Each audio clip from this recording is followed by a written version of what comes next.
What are we going to talk about today? A new concept, new in terms of, first of all, what are you studying here? Medicine, biology. Medicine, biology, anything else? Are you all medical students? What? Sports science. Okay. Sports science. Sports science, some of you? Okay.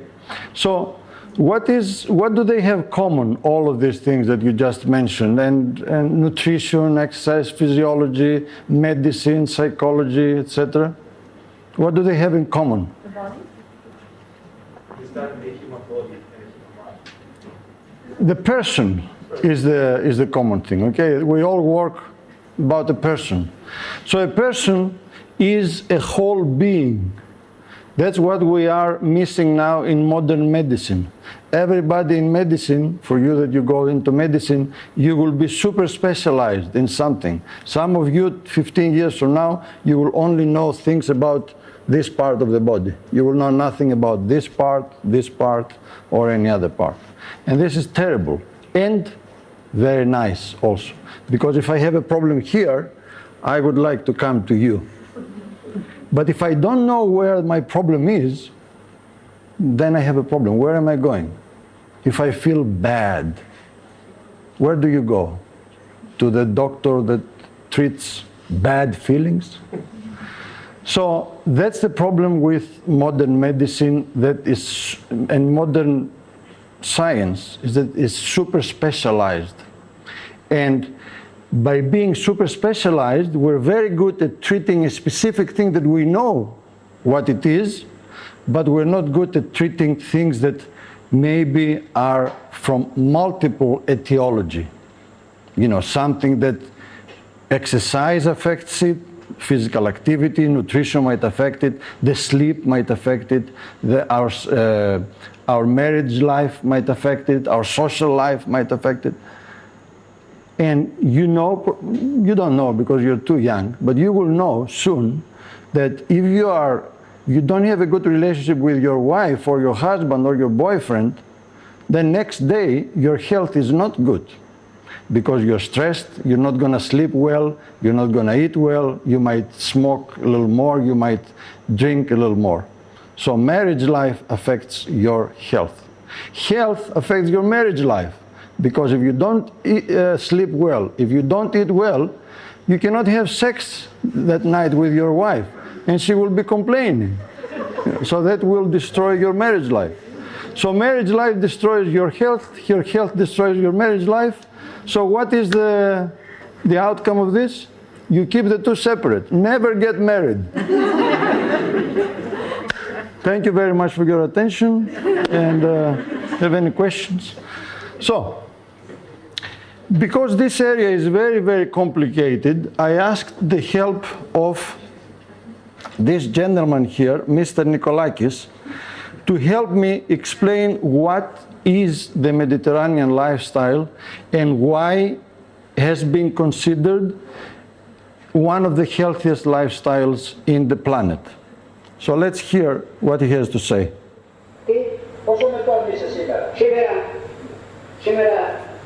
Περνώ το κατόφλι του Ελληνίου. Να τα φιλιάσεις. Τι άλλο θα κάνω. Τι να σου κάνω τα εκατόσα. Και πώς να ζήσεις ρε παιδί μου. Τι λέει. Θα φύγεις. Η ζωή είναι με προθεσμία. Με προθεσμία. Και ό,τι θα κάνει ο άνθρωπος, η λύση είναι μία. Γελάς. Τα λες ωραία, δεν γελάω. Τα λες ωραία. Ποτέ να μην παρακαλείς για να προτιγεράσεις. Γιατί όποιος τον έχεις δίπλα σου, άσχημα θα περάσει. Καθαρίσματα, πεσήματα, δράμα. Εσύ δώσα το Θεό, καλά είσαι. Άκουε, εγώ δόξα το Θεό, γιατί είμαι ευτυχισμένος. Δεν μου λέει τίποτα. Δουλεύω εγώ στη δουλειά μου, όσο χρόνο κι αν είμαι, δεν έχω κανένα να μου πει τίποτα. Μη άργησες, μη νωρίς, μη αργά, μη τίποτα. Κάνω ό,τι μπορώ, έχω απ' όλα δεν σέρνουμε τίποτα, έχω παιδιά και εγγόνια δεν εισέβολα. Άμα θα πει το τέρμα της ζωής, δεν μπορεί να το βοηθήσεις. πάντα καλά. Ο Θεός βοήθησε.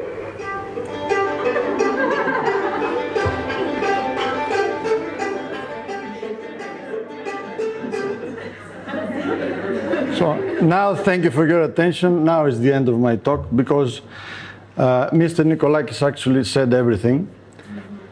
We have more time? Okay. Then let's talk a little more about what he said. And so Mediterranean lifestyle.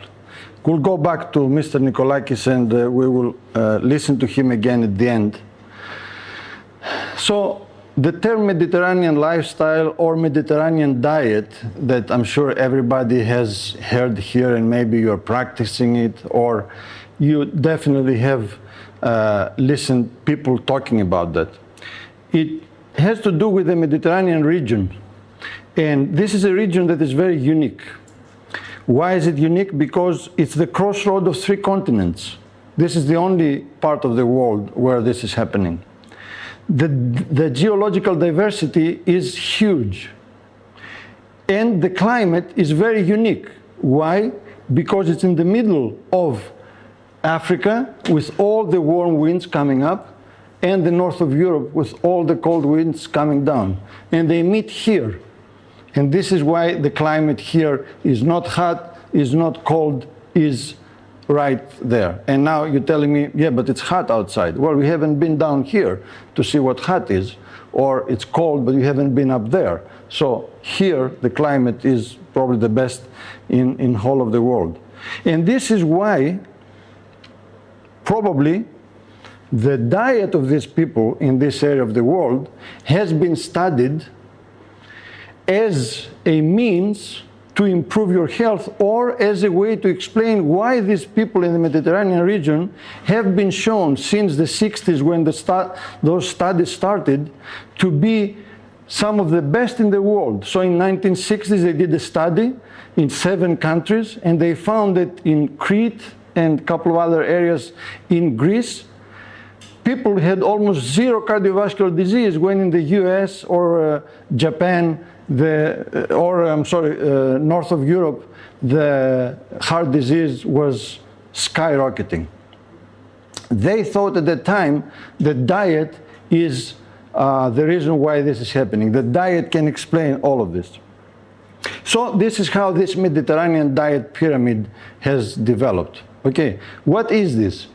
It's an effort to tell people who, all over the world, what these people in the Mediterranean region used to do, because now they're not doing it, they used to do, and that's why they thought people are healthy in the Mediterranean region. They live long lives, and the most important thing is that they live good lives up until the end.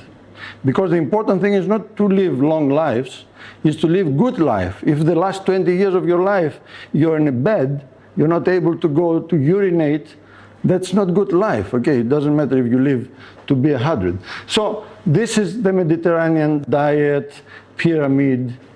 In fact, this is just something that the scientists made up because the Mediterranean diet is not one thing. Every little region around the Mediterranean region has their own different dietary patterns. But there are some common things, like the olive oil, like the fresh fruit and vegetable, etc., and a few other things, as you can see here. And this is the pattern that they use to eat it. So the pyramid means that if it's in the base of the pyramid, you should be eating it more often. Up here, a little less, less, less. And apparently, this describes the way these people were eating for many, many years or millennia. For millennia.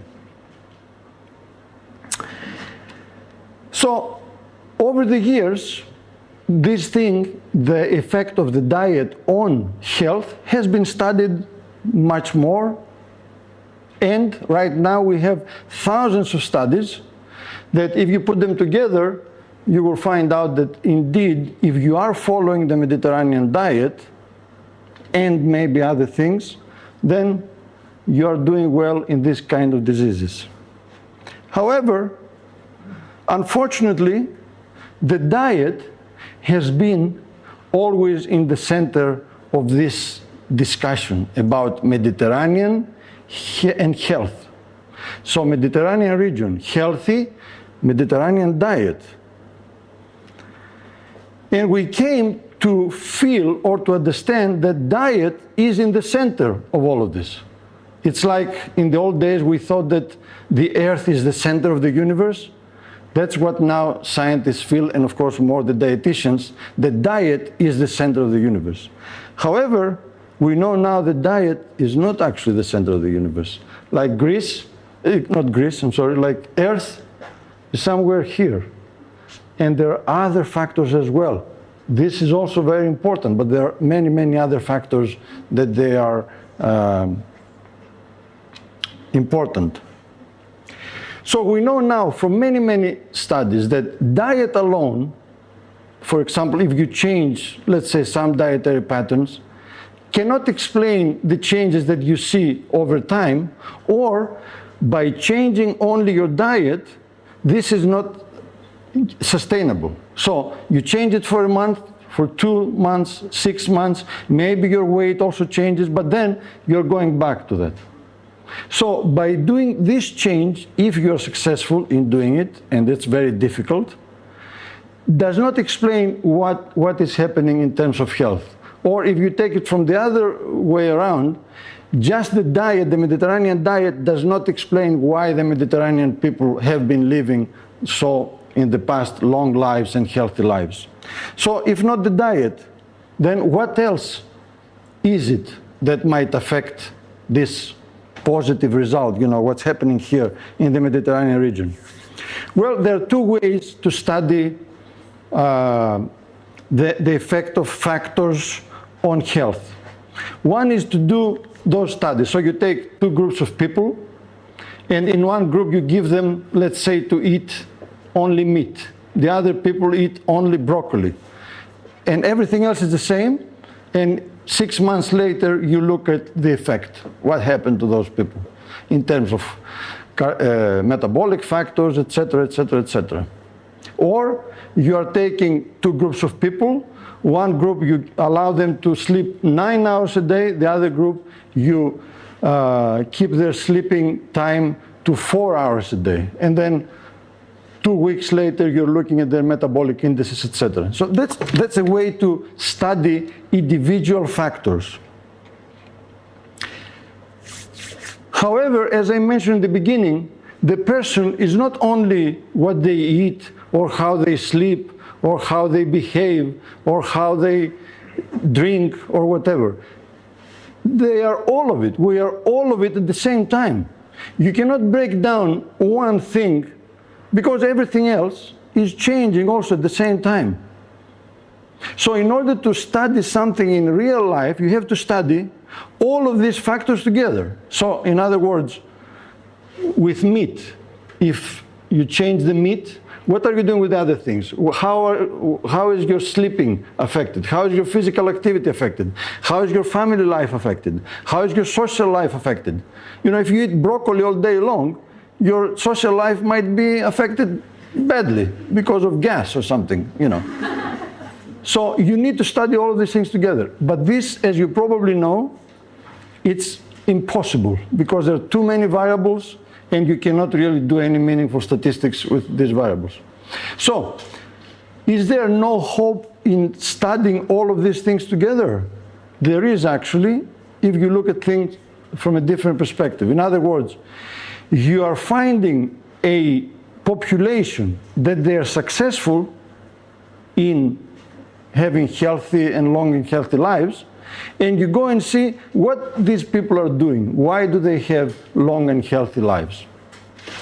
And that's what happened with the Mediterranean diet, where people came here, scientists, and they were looking, what are these people eating?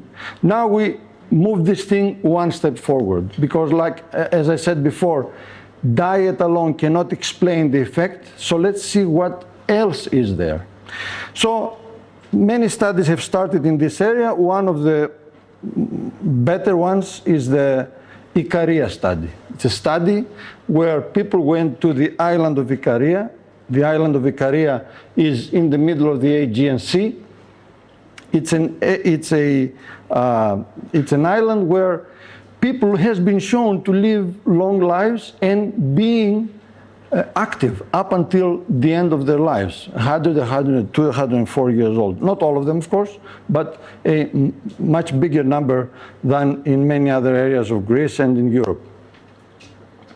So the goal was to find the secrets. What is it that these people have been doing that might explain this pattern of living, of health, etc.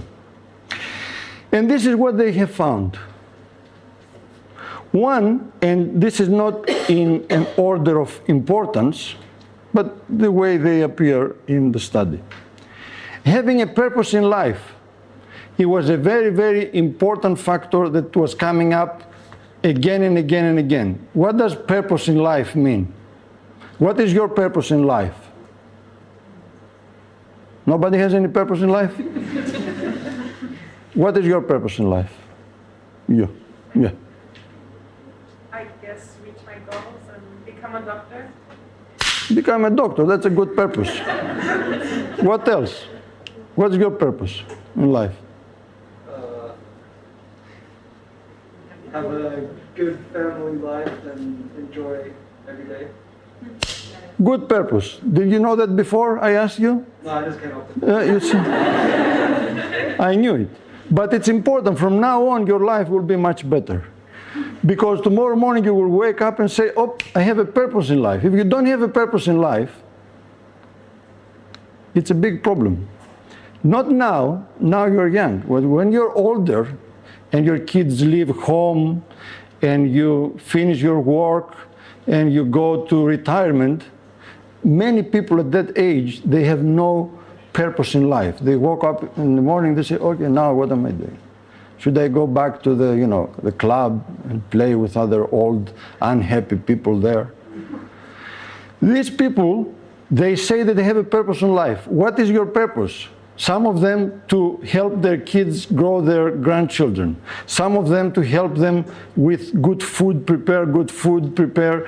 This Mr. Nikolakis, he was on the donkey. Why he was there? Because he was working every day. He said that, what are you doing? Why are you, we asked him, why are you working? He said, I'm cultivating vegetables, so we have fresh vegetables for my grandchildren. This is a purpose in life, very, very important for this person.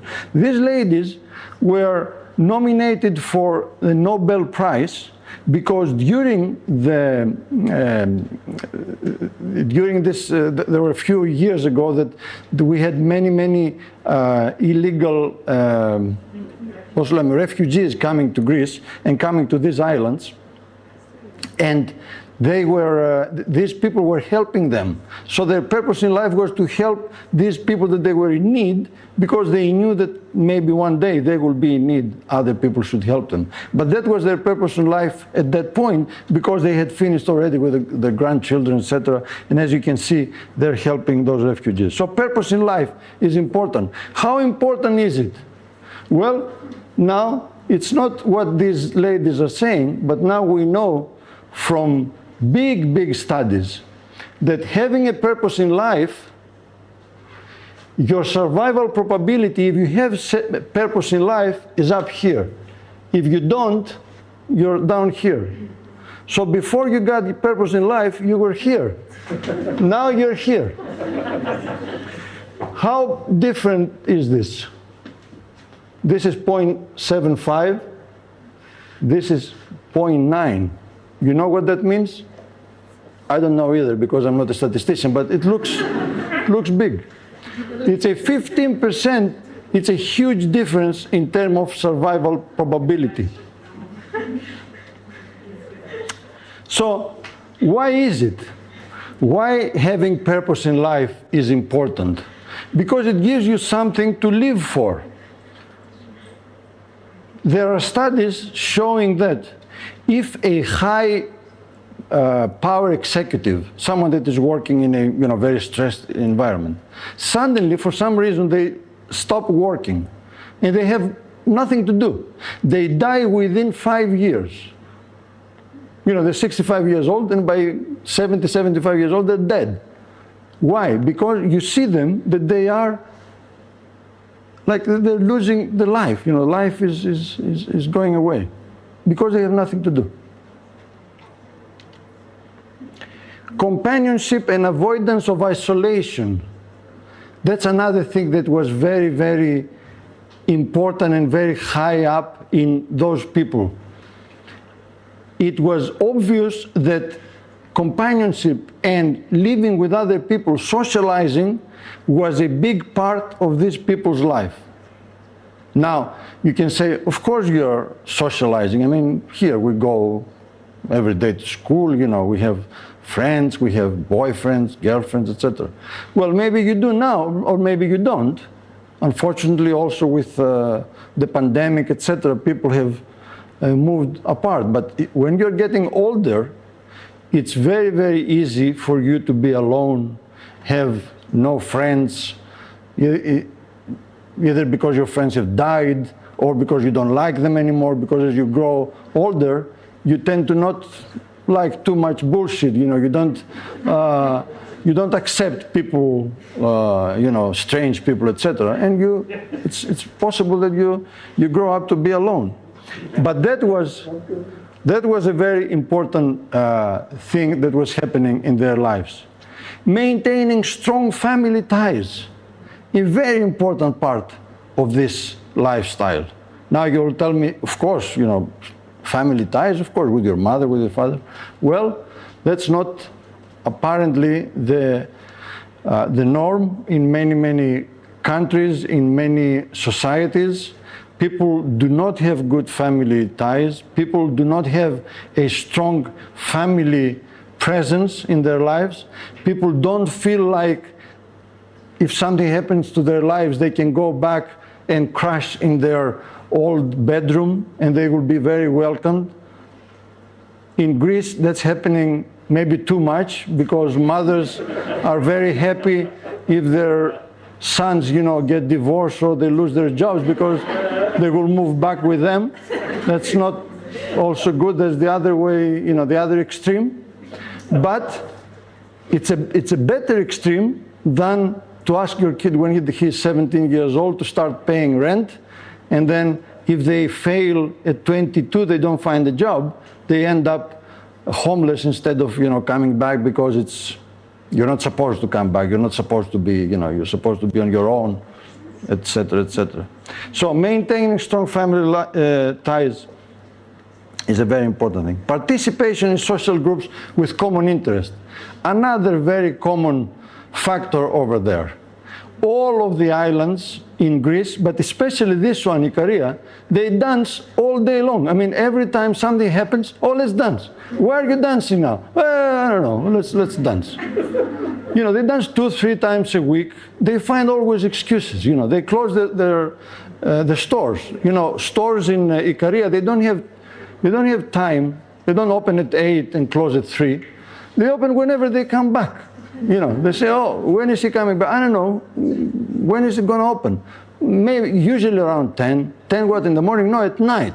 There are stores that they open at 10 at night, at 9, at night. So anyway, but the point is that lots of common interests and how is this important in terms of lifestyle? Why do you say, you're asking me, that this is important in terms of health? Well, our studies, because we are, you know, the scientists, we're going later and trying to explain what's happening in nature. You know, when I went to the US many, many years ago, at some point I came back and I visited my grandmother and I said, you know, grandmother, scientists found what is it in the chicken soup that actually helps prevent colds. So she looked at me and said, what the hell, do you have to go to the US to find that out? I've been telling that to you for all these years, you know, eat your soup. But now I had the explanation. Now I said, I'm going to start eating soup. She said, there's no hope for you. So anyway, the point is that we have proven, scientists have proven, that this is important. So, social relationships. The importance in terms of mortality risk, the higher this is, the lower the risk is up here. Look at other factors and how important they are in terms of risk. Look at smoking, drinking, look at physical activity, look at BMI. BMI is obesity. Obesity is the #1 factor right now that we are all trying to fight in order to keep people healthy. BS, obesity is down here. This is what we should be looking if you want to be more effective in helping people living long and healthy lives. But this is very difficult. This is easy because this you can measure it with a scale. You say, oh, let's see how 80 kilos, 165, no. For 165, you should be 65 kilos. Up here, what do you say? You haven't been to a panigiri this year. You need to go 3 times a week to a panigiri. Panigiri means festivities, festival, to dance. You haven't been out with your friends. You need to be going out 3 times a week for 3 hours. But instead, what do we tell people? You need to go to the gym and run on a treadmill for 1 hour, being in the same place, not meeting any girls. What the hell are you doing there? What are you doing? Why are you doing this? This is where exercise is, the treadmill. But they should be out. You should tell them, go out with your friends and drink. No, not too much, less than 6 drinks. And maybe smoke, but I didn't say about smoking. But so we need to make sure that we focus on the things that they are important. Difficult to do maybe you don't make money out of it because this is where the money is. Okay, nutrition, obesity, etc. But if you care about your patient, you have to focus on what's important. What else did they find there? That these people are living a simple life. Okay, look at this fellow there. Huh? Isn't he relaxed? That reminds me of there is an anecdote, maybe it's true also, a US high executive, he was in a Greek island, he was vacationing. And he was sitting outside, in his hotel there for days, and he was looking at the guy that he was fishing there with a pole. He was looking at him, he was fishing, he was catching a few fish every day, he would go back, then next day he would come there. One day he couldn't help himself, he went there and he said, hi, my friend, what are you doing here? He said, I'm fishing. Oh, you're fishing? Why are you fishing? He said, I'm fishing for my, food. He said, why don't you use 2 poles? He said, why would I use 2 poles? I mean, the fish that I catch with 1 pole is enough for my... Well, he said, with 2 poles you can get twice the fish. Why would I do with twice the fish? Well, you can sell them and then make money. Why would I do with the money?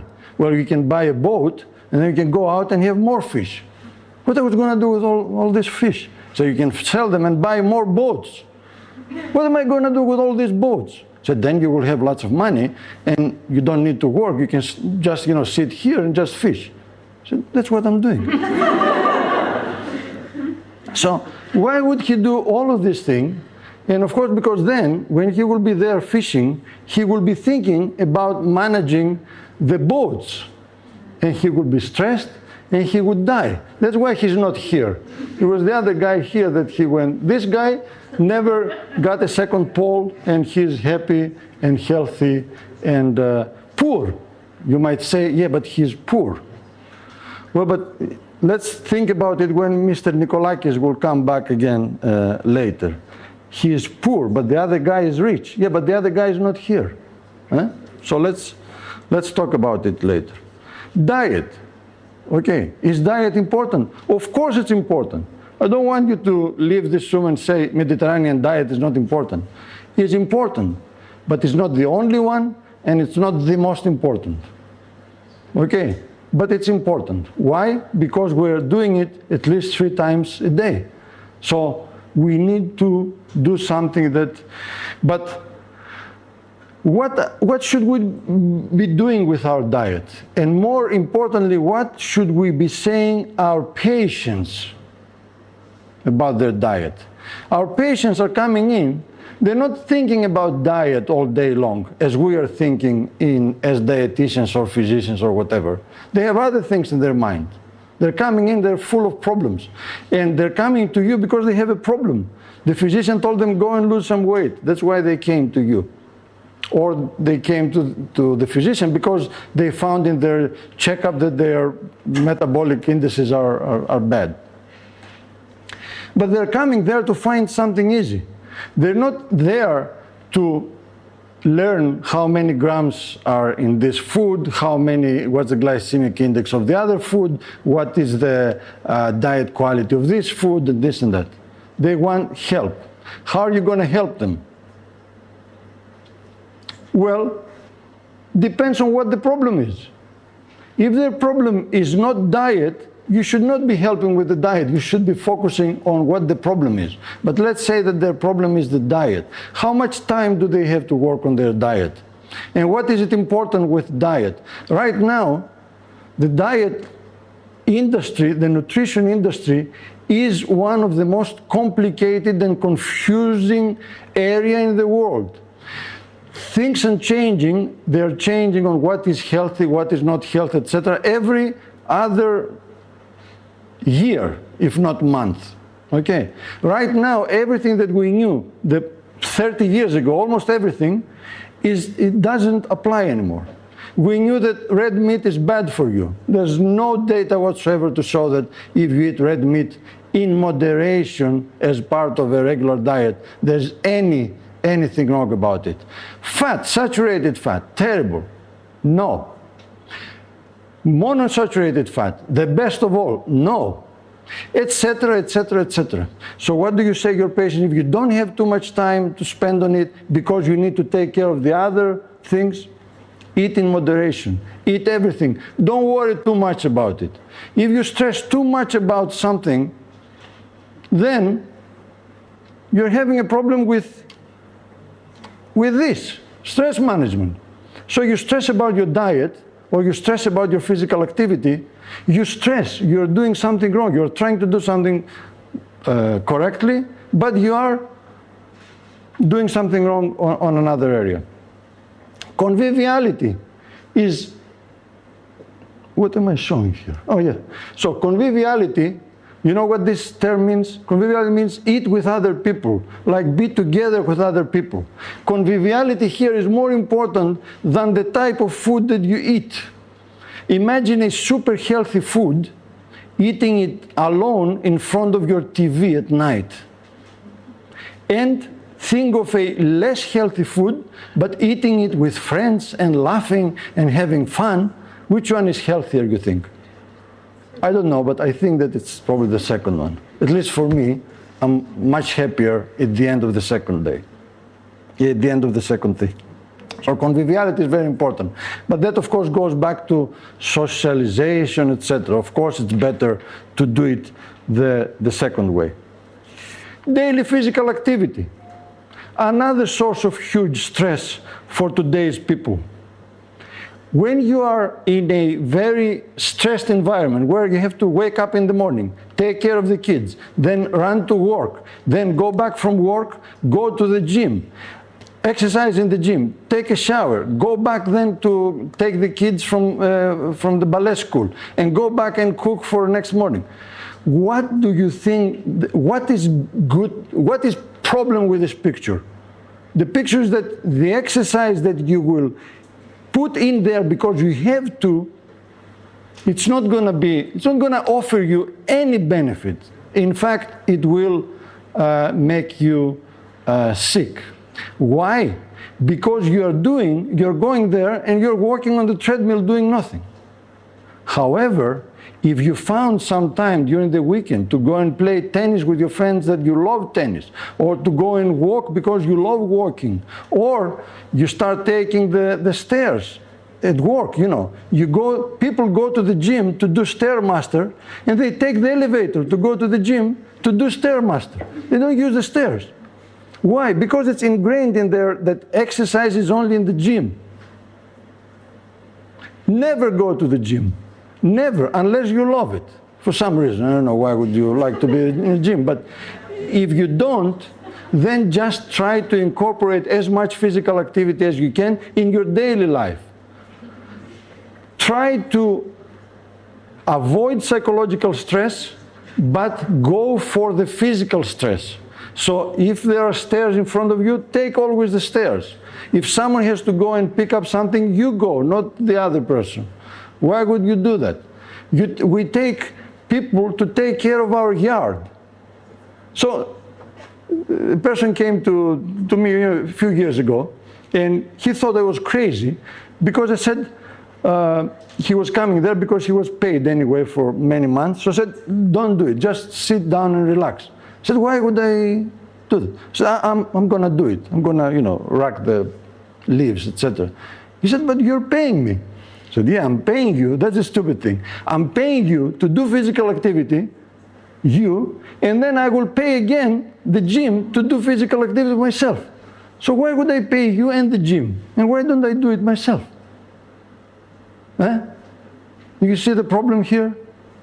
You're paying someone to take the grocery up the stairs for you, and then you go to the gym and you lift weights. There's a problem here. And the problem is because we think that exercise is only what we do in an organized fashion where an expert is coming and telling you what to do, etc. Physical activity, though, is the goal. Physical activity is everything that we do. Now, you can do physical activity as you're sitting there. If you raise your knees a little bit, this is physical activity for this part of your body. So try to incorporate physical activity anywhere you are. And this is what these people have been doing. They're not going to the gym, of course. There are no gyms in Ikaria, but they are walking all the time. They are working, of course, because they have to work. But even this guy, Mr. Nikolakis, they didn't have to work. He was working all day long, and this is what he was doing in physical activity. And of course, they are dancing and they're doing. So naps in the middle of the day, moderate alcohol consumption, that's a very important thing here, always with friends, always with a meal, and in moderation. Okay, drinking alone at night is not healthy and is not going to give you any positive outcomes. Maintaining an optimistic attitude towards life, another very important thing. Of course, that is not something that you can learn, but if life is not stressful, if you are happy with your social life, if you're happy with everybody else, then your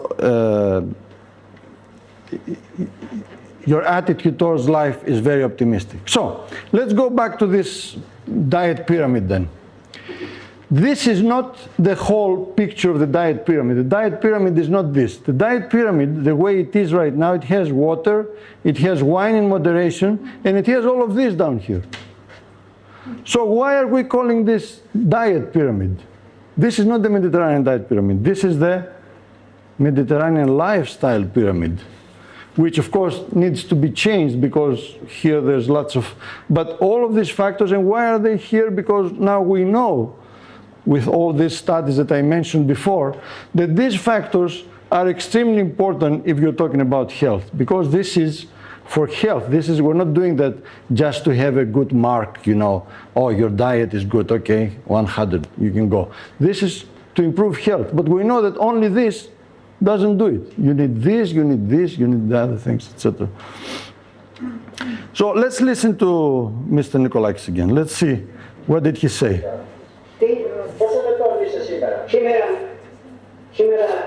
He's 90 years old. And he was on the donkey. Try to go on a donkey now.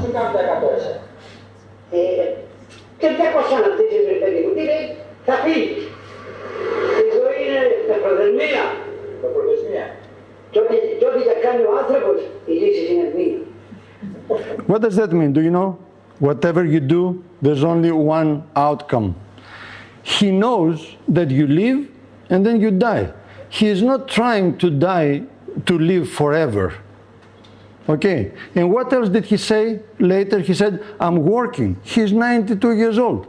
Why is he working? Do you think that he's so poor that he needs to work? No, he has kids and grandkids. I'm sure that they can give him a little bit of cheese, a little bit of, to survive. But he likes working. And what does he like about work?